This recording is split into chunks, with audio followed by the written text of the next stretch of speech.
Bonjour, salutations au peuple merveilleux de Dieu. Dieu est pour les peuples et les nations.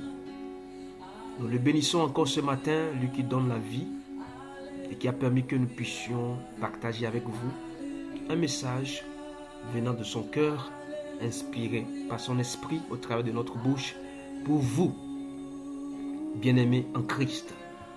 Gloire à Dieu. Ce que tu as, c'est ce que tu peux donner. Ce que tu as, c'est ce que tu donnes.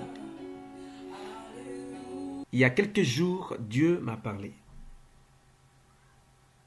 Dieu m'a donné une parole que j'aimerais partager. Pour introduire, avant le message, il me montre une image de l'alcotest.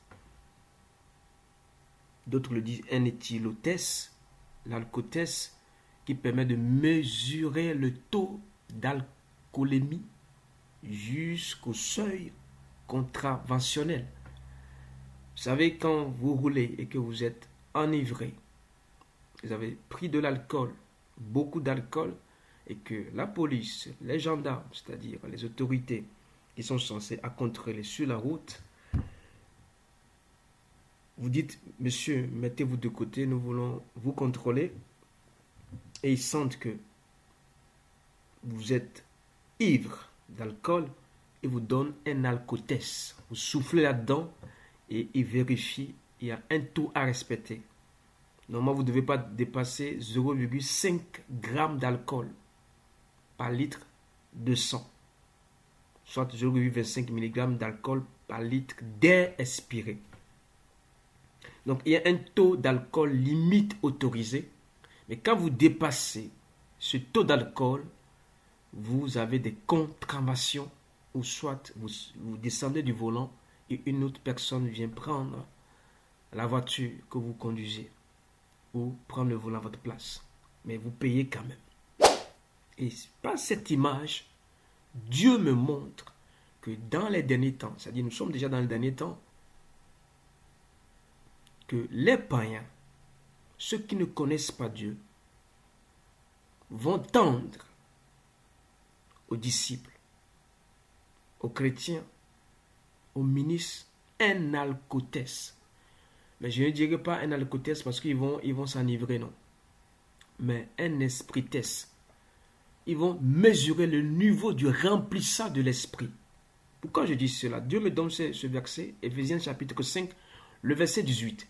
Ne vous enivrez pas de vin, c'est de la débauche, soyez au contraire remplis de l'esprit. Donc Dieu compare l'enivrement du vin et le remplissage de l'esprit. C'est-à-dire, il compare quand quelqu'un est ivre de vin, c'est-à-dire de l'alcool, et ivre de l'esprit. Dans les derniers temps, les gens du monde vont mesurer, ils vont évaluer le niveau de l'esprit dans chacun, dans chaque personne. Et ces gens, c'est ceux qui travaillent dans le corps de Christ, ceux qui ont reçu Jésus comme Seigneur et Sauveur et qui le servent jour et nuit. Les gens de la maison de Dieu, la maison de prière, dans les assemblées. Et ces personnes sont des disciples ou sont des ministres qui rendent service au Père. Donc, ils seront évalués. par rapport au niveau de l'esprit. S'ils sont remplis de l'esprit, le monde sera. Les gens qui ne connaissent pas Dieu sauront dans les derniers temps. Ceux qui sont ennemis de la parole, blasphémateurs, rebelles à tout ce qui concerne le Christ, sauront si vraiment ces personnes ont le Christ, ont son esprit et sont remplies et débordées de l'esprit. Cette image, j'aimerais vous la partager pour dire cherchez à être rempli de l'esprit.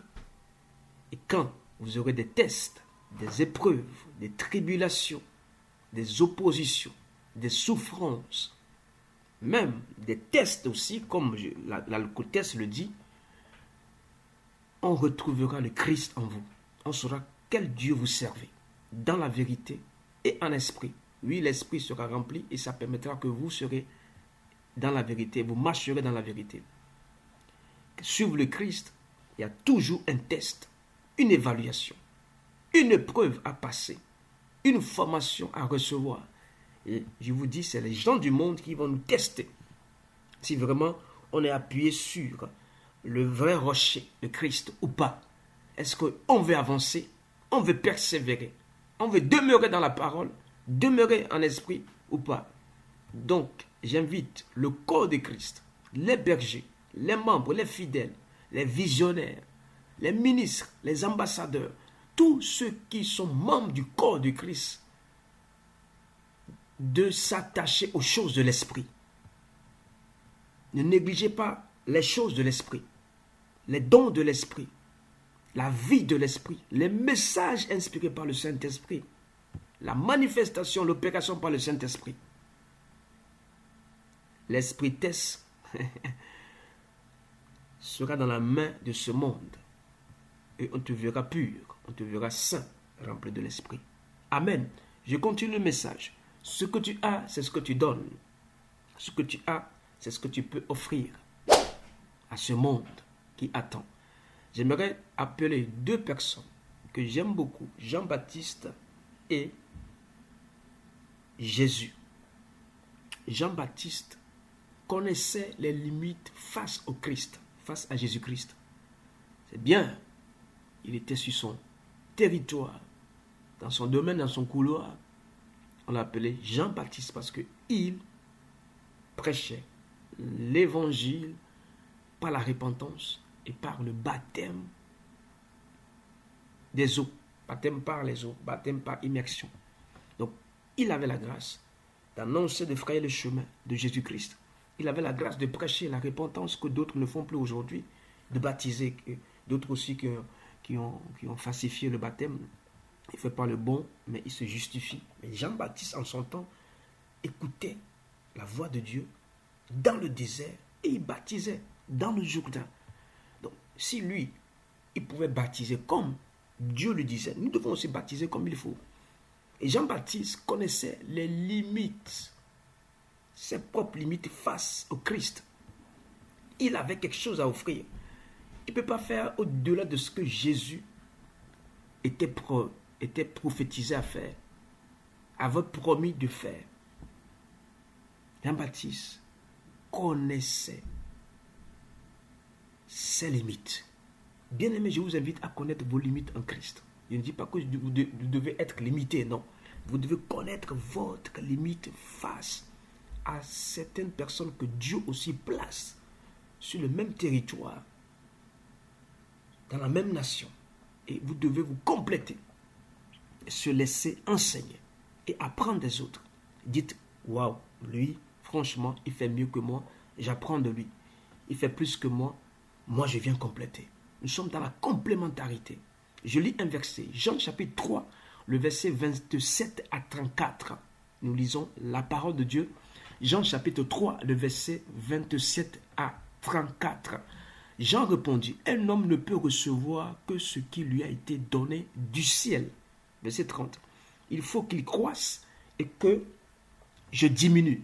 Je répète là, il faut qu'il croisse et que je diminue. Quelle humilité. Verset 31. Celui qui vient d'en haut est au-dessus de tous. Celui qui est de la terre est de la terre et il parle comme étant de la terre. Celui qui vient du ciel est au-dessus de tous. il rend témoignage de ce qu'il a vu et entendu, et personne ne reçoit son témoignage. Verset 33, celui qui a reçu son témoignage a certifié que Dieu est vrai. Verset 34, car celui que Dieu a envoyé dit les paroles de Dieu, parce que Dieu ne lui donne pas l'esprit avec mesure. Quelqu'un doit dire l'esprit avec mesure. Donc l'esprit est donné avec mesure. La mesure pour Jean-Baptiste n'est pas pareille à la mesure de Jésus-Christ. Et Jésus était venu après Jean-Baptiste. Mais il a fait pareil comme Jean-Baptiste, mais au-delà. Il baptisait comme Jean-Baptiste, mais il faisait des miracles et des prodiges. Il pouvait affronter les pharisiens, les sadducéens, les docteurs de la loi. Il pouvait les affronter.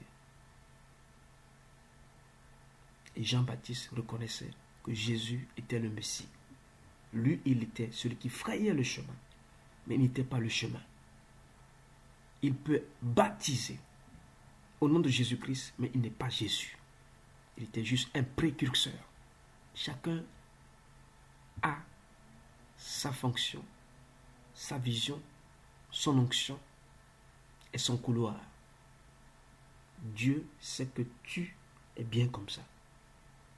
Il sait très bien que tu iras ici, tu iras là, avec telle personne, avec telle vision, telle mission, telle assemblée, tel frère, telle sœur. Il savait que Jean-Baptiste, c'est le désert qui est son environnement. Et Jésus, c'est dans les synagogues et dans la foule, c'est-à-dire à l'extérieur et à l'intérieur. Donc, nous devons savoir quel territoire nous a été assigné, quelle est notre responsabilité dans la vision et le cœur de Dieu, et ne pas perdre de vue ce que Dieu a écrit et inscrit dans les histoires prophétiques qui sont liées et attachées à notre destinée. Jean le connaissait. Amen. Donc ce que tu as, c'est ce que tu donnes. Donc Jean avait la grâce de baptiser, la grâce d'amener les gens à repentance. Et Jésus faisait pareil. Mais il a coulé, c'est-à-dire il a émergé, il a progressé, percé dans le surnaturel. Bien-aimé, vous pouvez apprendre ce que l'autre a. Ce que l'autre a, c'est ce qu'il peut donner. On dit que la femme ne peut donner ce qu'elle a. Il y a des femmes qui ont apporté des jumelles, des jumeaux. Il y a d'autres qui ont apporté qu'un enfant. Il y a d'autres qui ont fait des triplés, des quadruplés. Donc c'est ce qui est dans tes entrailles qui sortiront. Si ton esprit est faible, tu rendras les autres faibles. Quand ton esprit est fragile, tu rendras les autres fragiles. Si tu es aveugle, tu vas conduire des aveugles. Mais si tu es éclairé, tu es rempli, puissant, tu rendras les autres puissants. Si tu es solide, tu rendras les autres solides. Et ne cherchons pas à rester faibles. La faiblesse peut arriver, mais ne restons pas là. Je donne encore 2 personnes, Jean et Pierre, qui sont sortis de la chambre haute. Et d'un seul coup, il y a quelque chose qui se produisait. 2 disciples qui sont devenus apôtres avec quelque chose à offrir au peuple. Actes chapitre 3, le verset 1 à 3. Actes chapitre 3, le verset 1 à 3, nous lisons la parole de Dieu. Pierre et Jean montaient ensemble au temple à l'heure de la prière. C'était la 9e heure. Il y avait un homme boiteux de naissance qu'on portait et qu'on plaçait tous les jours à la porte du temple appelé la Belle, pour qu'il demandât l'aumône à ceux qui entraient dans le temple. Cet homme, voyant Pierre et Jean qui allaient y entrer, leur demanda l'aumône. Verset 4. Pierre, de même que Jean, fixa les yeux sur lui et dit, « Regarde-nous. » Et il les regarda attentivement, s'attendant à recevoir d'eux quelque chose. Verset 6. Alors Pierre lui dit, « Je n'ai ni argent ni or, mais ce que j'ai, je te le donne au nom de Jésus-Christ de Nazareth. Lève-toi et marche. » Et le prenant par la main droite et le fit lever. Au même instant, ses pieds et ses chevilles devinrent fermes. Verset 9. D'un saut, il fut debout. Il y a quelqu'un d'un saut, il fut debout. Il se mit à marcher. Je répète, il se mit à marcher. Il entra avec eux dans le temple marchant, sautant et louant Dieu. Tout le monde le vit marchant et louant Dieu. Il reconnaissait que c'était lui qui était assis à la belle porte du temple pour demander l'aumône. Et il fut rempli d'étonnement et de surprise au sujet de ce qui était arrivé. Gloire à Dieu. Pierre et Jean, qui avançaient vers la maison de prière. J'aimerais poser la question à quelqu'un. Est-ce que tu aimes s'avancer, marcher, aller vers la maison de prière? Beaucoup aujourd'hui qui sont devenus des chrétiens Bluetooth, des chrétiens Wi-Fi, des chrétiens qui sont éloignés des lieux de prière, des temps de rencontre de prière. Ils sont distants. Ils captent l'esprit par la Wi-Fi et le Bluetooth. Ce n'est pas possible. Si Pierre et Jean, qui ont vécu avec Jésus, disciples et devenus apôtres, qui montent ensemble, ils ne montent pas seuls, ensemble, parce qu'ils reconnaissaient le temps de la prière, l'heure de la prière. Bien aimé, on ne peut pas enlever l'heure de la prière à un endroit de la prière. Il y a l'endroit de la prière, il y a l'heure de la prière. Et l'heure a été précisée à la 9e heure. Il y a des programmes aujourd'hui qu'on met en place sur des heures. C'est pas que c'est humain, c'est divin. Dieu sait qu'à telle heure, je viendrai parmi vous et j'opérerai. Et ils allaient pour prier. Et gloire à Dieu, il y a certains qui ont porté cet homme paralytique, je dirais une personne en situation de handicap, depuis sa naissance. On le portait, on le plaçait. Il y a des gens qui portent et ils déposent. Ils n'ont pas la capacité de donner la guérison, d'apporter la guérison, de prier pour cet homme ou d'apporter de l'argent. Mais il y avait 2 personnes qui n'ont ni argent et ni or. Ce n'est pas parce que Dieu n'est pas le Dieu de l'argent et ni de l'or. Non, Dieu est un Dieu de richesse, de l'or et de l'argent. Mais eux, ils ont dit, personnellement, ils ont prononcé ce mot, je n'ai ni or ni argent. Ça veut pas dire que l'église est une église pauvre, où les chrétiens sont pauvres. Non, je n'ai ni or ni argent. Ce que j'ai, c'est ce que je te donne. Donc, eux, ils sortaient d'une onction fraîche. Ils avaient le surnaturel, l'onction de guérison, de relever ceux qui sont paralysés. Et je prie pour toi, toi qui es paralysé, que Dieu suscite une personne, 2 personnes, un groupe de personnes, une assemblée, un homme de Dieu pour venir te relever. Cet homme, on le pose tout le temps. Gloire à Dieu pour ces personnes qui puissent le faire sortir d'un endroit à un endroit. Et ils ont quitté un endroit et ils l'ont posé à la devanture du temple. Le temple était belle, mais ce temple ne pouvait pas rendre la beauté, c'est-à-dire guérir cet homme. Il faut l'onction d'un homme, il faut la parole prophétique, apostolique, la prière, l'intercession, la déclaration, la proclamation sur cet homme. C'est pourquoi, oui, il y a le temple, bâtiment, mais il y a le temple aussi rempli de l'esprit qui est un humain rempli du divin. Et cet homme a reçu la guérison. Il s'attendait à recevoir tout le temps les aumônes. C'est pourquoi les gens, ils sont dans les habitudes. Oh, aujourd'hui, je vais recevoir encore telle chose. Mais Dieu a programmé autrement. Par Pierre et Jean, ils avaient quelque chose en eux. Ils ont remplacé les membres qu'ils avaient perdus. C'est-à-dire, ils avaient en eux des membres de remplacement, des organes de remplacement. Gloire à Dieu. Vous imaginez de tels hommes apparaissent et puis le paralytique se lève d'un bond. Donc, ils ont des pieds à la place de la paralysie. Donc, eux, Dieu avait mis des organes, les pieds, pour remplacer la paralysie. Ils ont donné des membres qui fonctionnent à la place de l'infirmité d'un handicap. Donc des gens marchent, mais en eux, il y a des organes qui peuvent remplacer le cancer, la hanche, les genoux, les poumons, les maux de gorge, les maux de tête. Mais il y a des gens d'onction, quand ils prient, ils n'ont pas besoin de faire 45 minutes de prière, 2 heures. Et dit au nom de Jésus-Christ, cancer disparaît, diabète disparaît. Et d'un seul coup, en quelques secondes, en quelques tiers, Dieu remplace ses organes. C'est encore possible. Et je prie que tu coules là-dedans. Je prie que tu exerces ce ministère de guérison, de délivrance, de libération, de miracle au nom de Jésus. Vous voyez la suite. La louange dans le temple a changé. Parce que eux, ils voyaient encore, ils s'attendaient à voir encore un paralytique. Donc ce peuple s'attendait à voir encore cet homme avec sa paralysie. Mais ils étaient étonnés. Parce que Pierre et Jean ont fait un travail à l'extérieur avant de rentrer à l'intérieur du temple. Bien aimé, j'appelle les évangélistes à faire un beau travail à l'extérieur pour faire entrer les gens à l'intérieur. Les gens ont envie de rester à l'intérieur, mais ils sont bloqués à l'extérieur. Chers évangélistes, chers missionnaires, chers hommes, femmes de Dieu, levons-nous ceux qui sont paralysés de la vie, stressés, sous pression, déprimés, compressés.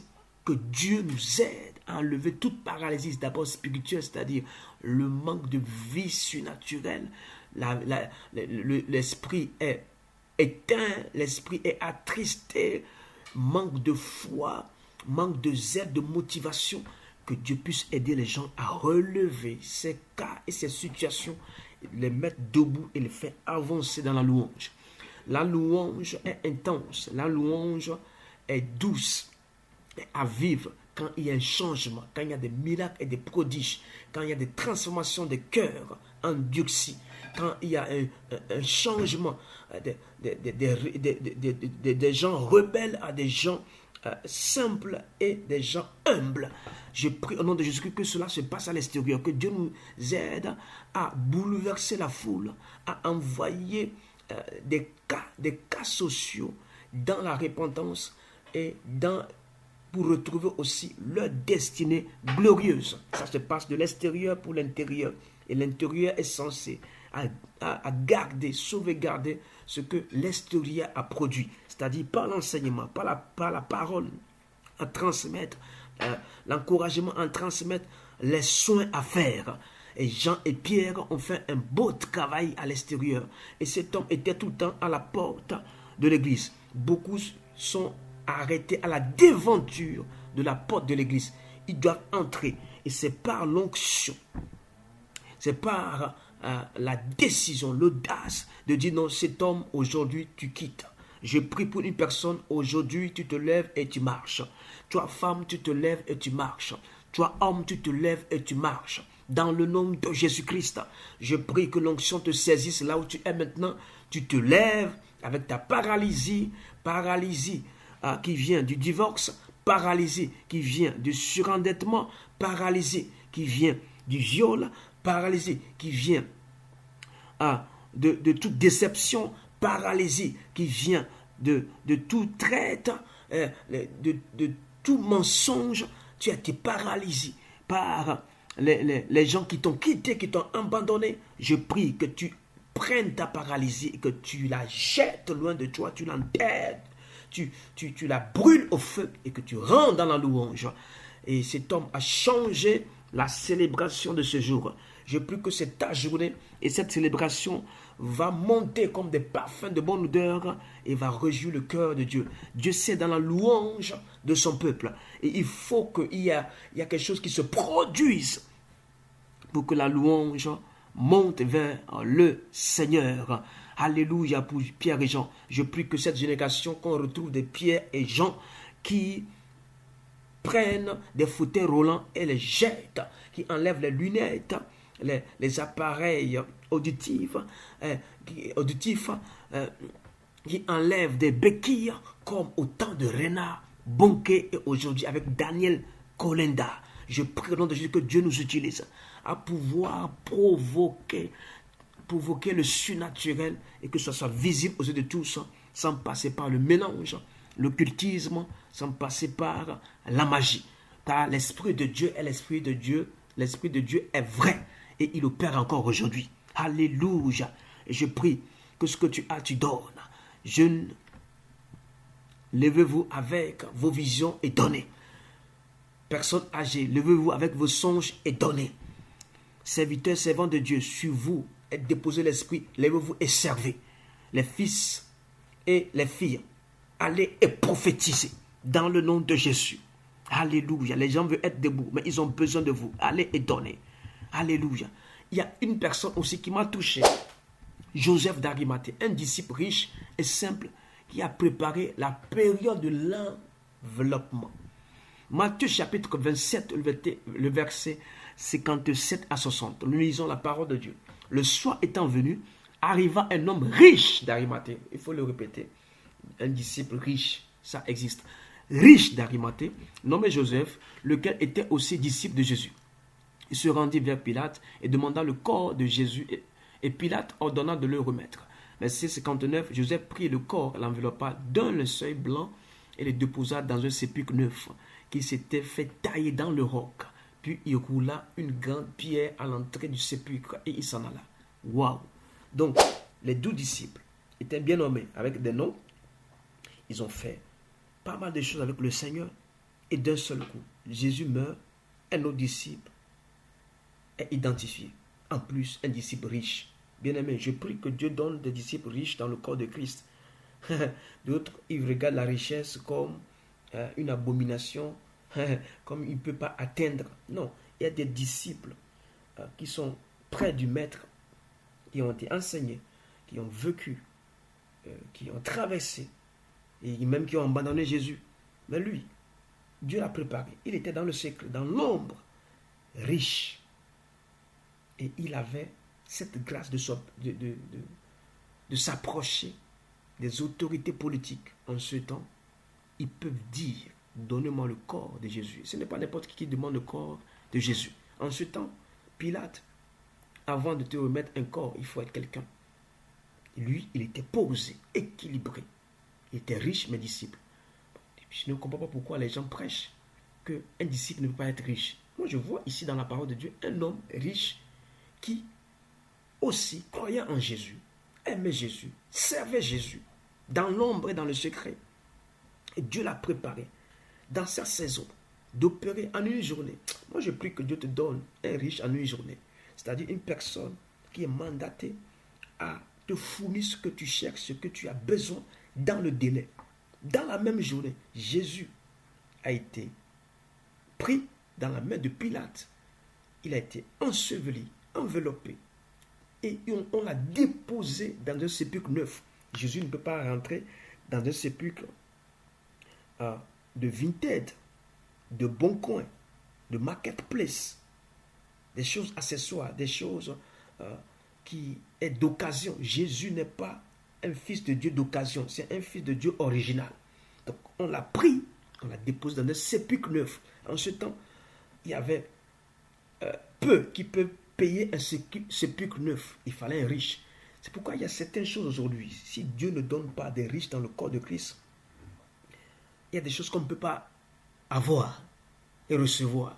Je ne dis pas d'abuser, d'escroquer, de manipuler les riches autour de nous, non. Mais de respecter ce que Dieu les a donné. Il y a certaines personnes qui peuvent s'approcher que des riches ou aller vers les riches parce qu'ils ont une grâce particulière et ça se respecte. Moi, je prie que Dieu donne ces disciples-là cachés, respectés et qui eux aussi ont la crainte de Dieu. Joseph, on n'a pas dit qu'il était orgueilleux. Les gens pensent que quand tu as la richesse, tu as l'argent, les finances, les biens de ce monde, tu dois devenir orgueilleux. Non, ce n'est pas écrit. Il était humble. Il a fait ce que Dieu lui a dit de faire. Peut-être il a écouté Dieu, il a fait. J'ai pris.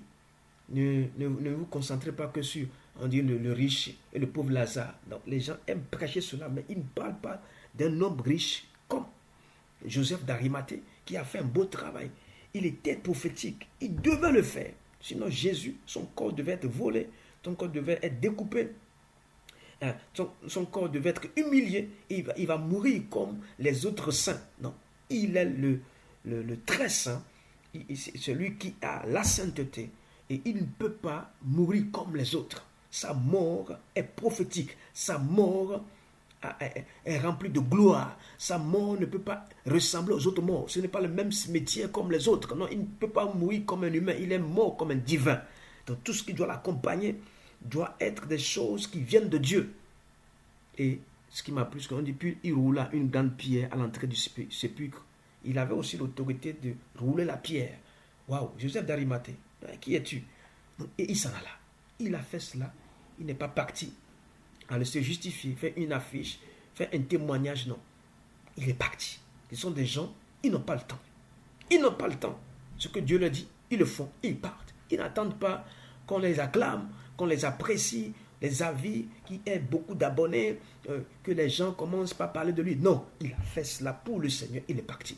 Moi, je prie que nous soyons simples et humbles, à faire comme Joseph d'Arimathée, quand vous avez une richesse, un héritage, vous avez des possessions, des biens de ce monde que Dieu vous a donné gratuitement par grâce aussi, vous ne le méritez pas, prenez-le et servez le Seigneur.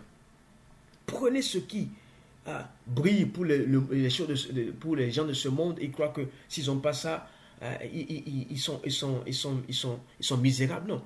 Joseph a pris sa richesse à servir le Seigneur. Ne devenons pas orgueilleux quand Dieu nous fait monter. Parce que la gloire fait péter des câbles, fait monter à la tête.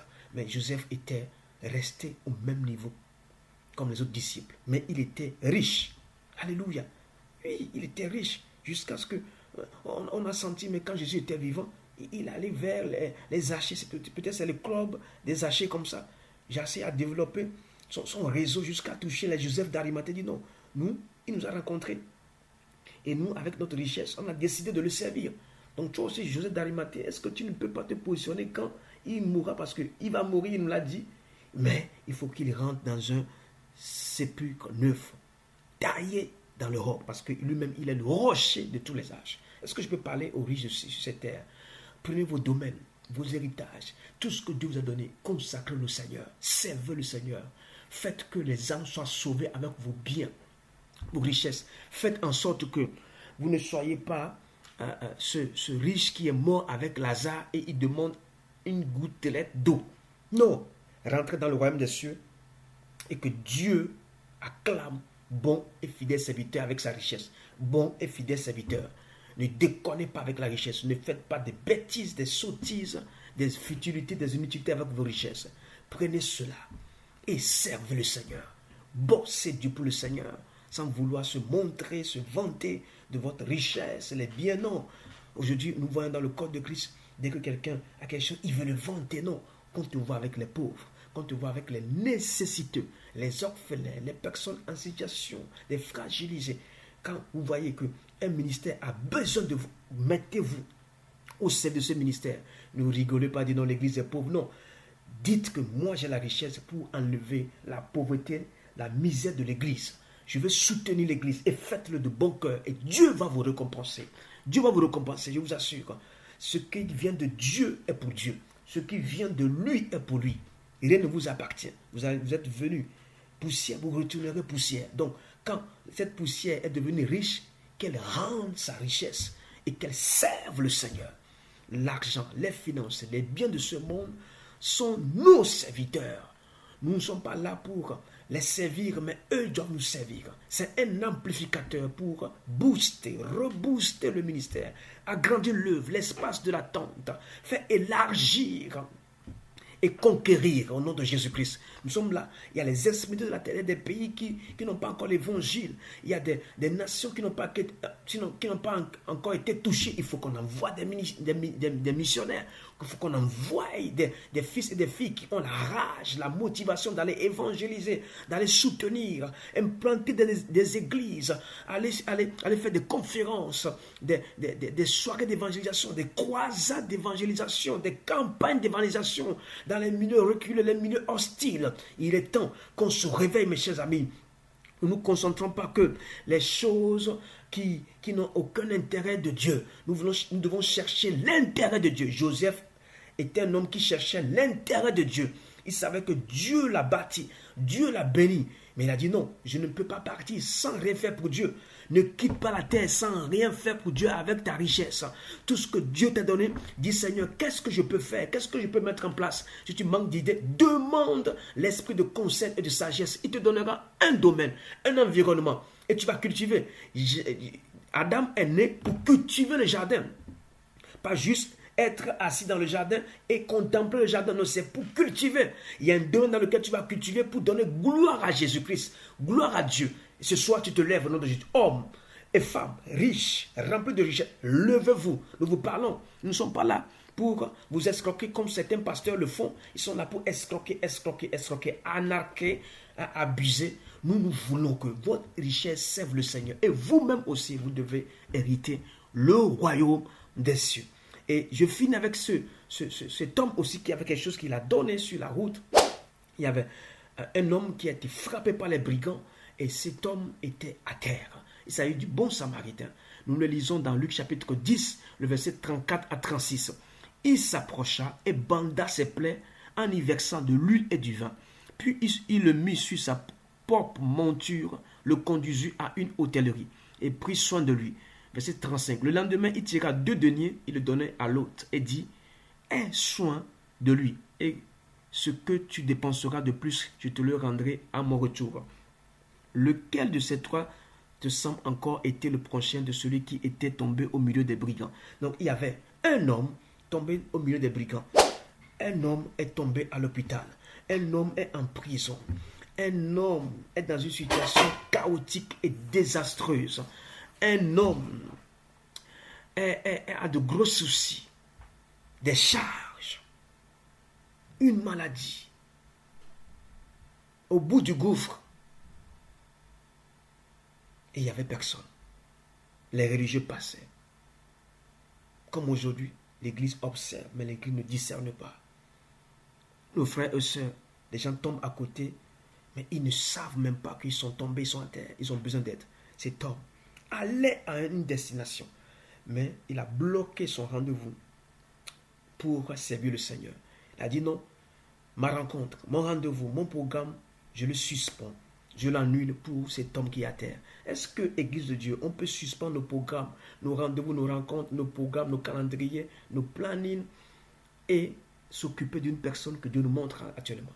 Nous avons reçu une vision, une révélation, nous avons reçu un coup de fil, un message. Est-ce qu'on peut s'arrêter et dire non, je dois prendre soin de lui? Cet homme l'a fait. On lui a nommé bon samaritain. Il était samaritain, il n'était pas censé toucher même le corps de cet homme. Mais il a dit non, je m'arrête. En ce temps, il avait sa monture, c'est-à-dire il avait un moyen de transport. Il l'a utilisé pour l'amener jusqu'à l'autorité. Il a fait les premiers soins, les soins de secours, qu'on dit aujourd'hui, les soins de secours, les premiers soins, il a commencé. Si tu sais faire les premiers soins, fais-le. Soigne cette personne qui est blessée à l'intérieur d'elle-même. Soigne cette personne qui est brisée. Commence par les soins et le reste suivra. Il y a des gens qui doivent commencer, d'autres vont terminer. Cet homme a pris, il a mené jusqu'à l'autel. Il a demandé qu'on prenne soin de lui, qu'on le soigne comme il faut. Il a laissé une caution, un gage, un chèque en blanc. Il a dit non, même si vous dépassez ce que j'ai aujourd'hui, je peux vous payer. Comme Jésus a payé la dette pour nous tous. Nous étions tous des pécheurs, mais il a dit, Père, envoie-moi pour enlever, ôter le péché. Cette dette qui est sur le monde. Jésus l'a fait. Cet homme était aussi de Jésus. Et il a fait. Il a soigné, il a guéri cet homme. Vous imaginez, il est parti sans laisser, non, appelle-moi pour dire que, voilà, merci. Non, il est parti parce que c'était sa mission. Dieu a une mission, mais il veut des personnes qui seront disposées, pas des spécialistes, pas des qualifiés. Il cherche des gens qui veulent dire oui à sa parole, par l'obéissance. Cet homme a obéi. Et ce qu'il avait, il avait donné. Il savait faire du soin. Il savait amener à un autre lieu. Il savait aussi sécuriser. Il avait une onction de sécurité. C'est-à-dire sauvegarder l'âme de la personne, le corps de la personne et l'esprit de la personne. Bien aimé, dans le corps de Christ, on cherche ces personnes-là. Ne cherchez pas à être toujours pasteur, apôtre, évangéliste, prophète, docteur. Il y a des petits soins à faire dans le corps de Christ. Des petits gestes, des petites actions qui peuvent bouleverser le monde et aider le monde à être debout. Bien aimé, nous sommes censés à aider le monde.